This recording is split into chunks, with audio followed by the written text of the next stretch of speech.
আসসালামু আলাইকুম বিয়ার, আশা করি আপনারা সকলেই ভালো আছেন। ইউরোপ মহাদেশের মধ্যে সবচেয়ে জনপ্রিয় এবং বড় টুর্নামেন্ট হচ্ছে ইউরোপিয়ান কাপ। অপরদিকে দক্ষিণ আমেরিকা মহাদেশের সবচেয়ে গুরুত্বপূর্ণ এবং বড় টুর্নামেন্ট হচ্ছে কোপা আমেরিকা। এই দুটি টুর্নামেন্টই বর্তমানে একসাথে চলছে এবং বিষয়টি একটা হিংসার পর্যায়ে চলে গেছে। কেন এই কথাটি বললাম সেই বিষয়ে বলার পূর্বে আমি আপনাদের বলবো, ভিডিওতে একটি লাইক দিন এবং চ্যানেলটি সাবস্ক্রাইব করে রাখুন।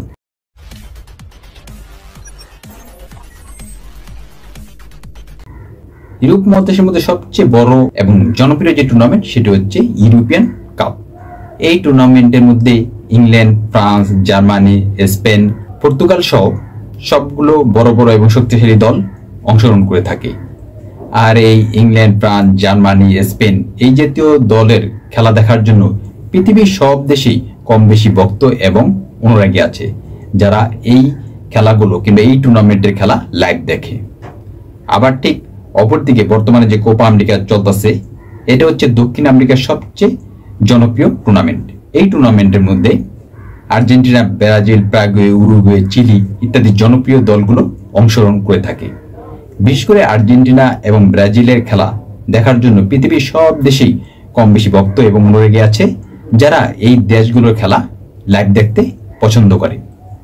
আমরা অন্যান্য বছরগুলোতে যে জিনিসটা লক্ষ্য করেছি, এই কোপা আমেরিকা এবং ইউরোপিয়ান কাপ আলাদা আলাদা সময় অনুষ্ঠিত হতো।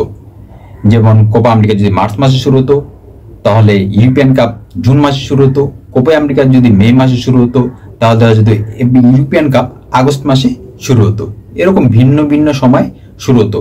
তাহলে কিন্তু পৃথিবীর সব দেশে ছড়িয়ে ছিটে থাকা যারা ফুটবল অনুরাগী এবং ভক্ত আছে, যারা এই দলগুলোর খেলা দেখতে পছন্দ করে, Brazil, Argentina, France, Uruguay, Paraguay, Italy, Germany, এদের খেলাগুলো সরাসরি লাইভ দেখার সুযোগ পেত। কিন্তু এবছর দেখা গেল যে একই সময় মানে জুন মাস থেকে কোপা আমেরিকা শুরু হয়েছে, আবার ঠিক জুন মাস থেকে ইউরোপিয়ান কাপ শুরু হয়েছে।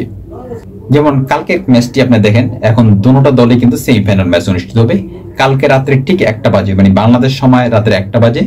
ইউরোপিয়ান কাপের মধ্যে স্পেন এবং ফ্রান্সের মধ্যকার প্রথম সেমিফাইনালটি অনুষ্ঠিত হবে।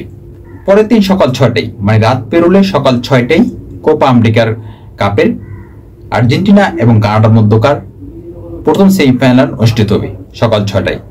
তাহলে এই জায়গায় আপনি এই হিসাবটা ভালোভাবে বুঝে দেখুন। কালকে বুধবার রাতের 1টা বাজে আপনি স্পেন এবং ফ্রান্সের মধ্যকার প্রথম সেমিফাইনাল ম্যাচটি লাইভ দেখার জন্য বসলেন, টিভির সামনে আপনি বসলেন। এখন এই যে স্পেন এবং ফ্রান্সের মধ্যকার প্রথম সেমিফাইনাল ম্যাচটি আপনি দেখবেন, এটি যদি 1টা বাজে শুরু হয়, শেষ হতে হতে প্রায় 3টা বাজে যাবে। আপনি ঘুমোতে ঘুমোতে ধরেন প্রায় 3:30। তাহলে আপনি যদি চান যে আপনি কোপা আমেরিকার ও আর্জেন্টিনা এবং কানাডার মধ্যকার লাইভ খেলাটি দেখবেন, যেটা 6টা বাজে শুরু হবে, তাহলে একটা লোক 3টা থেকে 3:30টার মধ্যে ঘুমায় সে কি আবার 6টা বাজে উঠতে পারবে? কিছুতেই এটা সম্ভব না। একটা লোক 3:30 বাজে ঘুমায়, ঠিক 2 থেকে আড়াই ঘন্টা পর মানে 6টা বাজে সে ঘুম থেকে উঠে যাবে, একবার গভীর রাত্রে ঘুমায়, এটা কারোরই ঘুম ভাঙবে না। মোবাইলে যদি আপনি অ্যালার্মও দিয়ে রাখেন 6টার, দেখা যাবে ওই অ্যালার্ম বাজতেছে কিংবা ওই ঘুমের ঘোরে আপনি অ্যালার্মটা বন্ধ করে ঘুমায় থাকবেন আবার। তাহলে যেই একসাথে দুটো খেলা দেখার লাইভ দেখতে চাবে, এটা কিন্তু তার পক্ষে প্রায় অসম্ভব। হ্যাঁ, সারা রাত যদি জেগে থাকে এটা ভিন্ন কথা, আর সারা রাত জেগে থাকা স্বাস্থ্যের জন্য ভালো না।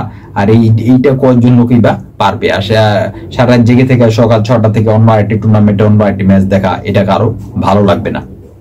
ফলে কি হলো, এই জনগণ এই যে 1 মাস যাবত কোপা আমেরিকা এবং ইউরোপিয়ান কাপ যে শুরু হয়েছে, অনেকেই কিন্তু এই লাইভ খেলা দেখা থেকে বঞ্চিত হলো। আর এই বিষয়টি এমন না যেন আপনারা বলতে পারেন যে হঠাৎ করে ডেট নির্ধারণ করা হয়েছে। এই ডেটও কিন্তু হঠাৎ করে নির্ধারণ করা হয় না। খেলা কবে থেকে শুরু হবে এই মূল তারিখটা কম করে হলো 6 মাস আগের থেকেই বলে দেওয়া হয়। কোপা আমেরিকাও এবং ইউরোপিয়ান কাপেরও প্রায় 6 মাস আগের থেকে নির্ধারণ করা হয়ে থাকে যে ওই মাসের ওই তারিখ থেকে খেলা শুরু হবে। শুধু গ্রুপ পর্যায়ে যে দলগুলো বিভক্ত এবং গ্রুপিং গুলো, এই গ্রুপটা 1 থেকে 1.5 মাস আগে করা হয়। Group A, group B, group C, group D, এই গ্রুপটা 1 থেকে 1.5 মাস আগে করা হয়। কিন্তু মূল যে ডেটটা, যে জুন মাসের 10 তারিখ থেকে শুরু হবে, জুন মাসের 15 তারিখ থেকে কোপা আমেরিকা কিংবা ইউরোপিয়ান কাপ শুরু হবে, এটা প্রায় 6 মাস আগের থেকেই নির্ধারণ করা থাকে। তাহলে যেটা এত আগের থেকে নির্ধারণ করা হলো, তাহলে এই দুইটা টুর্নামেন্ট কেন একসাথে শুরু হলো? দুই কর্তৃপক্ষ বিষয়টা নিয়ে কি ভাবলো? তাহলে কথাটা কিন্তু এমনি বলা যায়, হয়তো ইউরোপিয়ান কর্তৃপক্ষ ভাবছে একটা হিংসার পর্যায়ে আর কি, যে আমাদের খেলায় মানুষ দেবে, ওদের খেলা দেখা দরকার নাই, ওদেরটা ডেকে রাখি। কিংবা কথাটা উল্টো বলা যায় যে লাতিন আমেরিকা কর্তৃপক্ষ ভাবছে মানুষ আমাদেরটাই দেখুক, ইউরোপিয়ান কাপ দেখা দরকার নাই। মানে একটা হিংসি এরকম একটা কিন্তু আপাতত দৃষ্টিতে আর কি এই বছরের জন্য বিষয়টা কিন্তু এমন পর্যায়ে চলে গেল। কারণ দুইটি জনপ্রিয় টুর্নামেন্ট, বড় বড় সবগুলো দল, Argentina, Brazil, France, Germany, Spain, England ইত্যাদি সব বড় দলগুলি কিন্তু এই দুইটি টুর্নামেন্টে অংশগ্রহণ করে থাকে। যাই হোক, আমি আশা করি পরবর্তী বছরগুলোতে আমরা এই দুইটি টুর্নামেন্ট একসাথে হবে না, ইনশাল্লাহ আলাদা আলাদা সময় হবে এবং আমরা লাইভ খেলা দেখতে পাবো। যার যে ম্যাচ লাইভ দেখতে মন চায়, যতটুকু সময় দেখতে মন চায়, ইনশাল্লাহ আমরা লাইভ দেখতে পাবো। এই আশাবাদ ব্যক্ত করে এবং আপনাদের পরবর্তী ভিডিও দেখা আমন্ত্রণ জানিয়ে আজকের মতো এখানেই বিদায় নিচ্ছি। আল্লাহ হাফেজ।